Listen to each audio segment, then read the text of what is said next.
In this recording, we're going to have a look at how we install Python for the first time. So if you've never installed Python and you're getting into coding, this is a good way to start. So to begin, there are two websites we need to go download some software from. So let's go to the first one. So the first one you need to do is do a Python 3 download. You'll actually find this website, python.org. Just click on that. When you come into here, this is actually downloading Python, the actual engine. So if you go through the correct downloads, I'm on a Mac at the moment, so I'm downloading the Mac OS X version, but if you're on a PC, you're also able to download the PC or Linux version, etc. Once you've done that, just click on Download Python 365.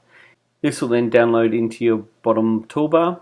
Once this is finished downloading, you can then open this and go Open. Then drag PyCharm across to Applications and let it go. If you're on a PC, just follow that install. You'll see the install occur down the bottom here. Then once that's finished, you can then go search for PyCharm and run PyCharm. Or if you're on a PC, select and open up PyCharm. I'll need to click on Open and follow the install instructions. Now, if this is the first time that you've installed PyCharm, you may have to go through and select a theme, etc. Just navigate through that installation instructions, selecting the correct theme and what you'd like to do. And once you get to the Start Project, you may have to go to Configurations if you're on a school network or a business network and you have a proxy or firewall. To configure that, just go into Plugins and then select Install JetBrains Plugins and then go HTTP Proxy Settings. And in here you can either auto-detect or you can actually set the URL or the script that your network team can give you.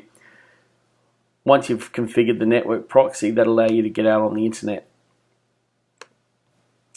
Then we can start a new project. So I'm just going to click on Create a New Project. It's very important that the first time you start a new project that you head down and make sure that you have the baseline interpreter set at 3.6. If not, you may be working at 2.7 or an older version of Python. So always pick 3.6, which is the most latest version. Then I'll come up and give it a title. So this is a project title. So think of it like a folder. In there we can have multiple applications that we write. So I'm just going to put example projects and click on Create. This will create a folder for us. Now once we've entered, we can click on Close the Tips. Up the top we have example project. We can right mouse click that, go New. Go down to Python file. We can give it a name. So this is the file that will be running. So this is my test program. And I'm just going to click on OK. And then I'm going to put in one line of code. So I'm just going to put print bracket quote www.elmarsden.com. Then I'm going to right mouse click. And I should get an option down the bottom here that says Run Test Program. If you haven't got that, just go back and right mouse click on the line and click on Run Test Program.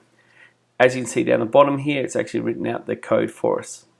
Every time I want to run the program again after that, if I put something new up here like print bracket hello and go run, you can see that the program runs. Now I can either use the playhead down here, I can use the playhead up here, or I can always right mouse click and run it from here. So there's three different ways you can actually run your application. When you finish, you can go up to File and you can go Save As. Otherwise you just go Command S for save and then you can close PyCharm down. So I hope you found this tutorial useful. So give it a like and subscribe to my channel.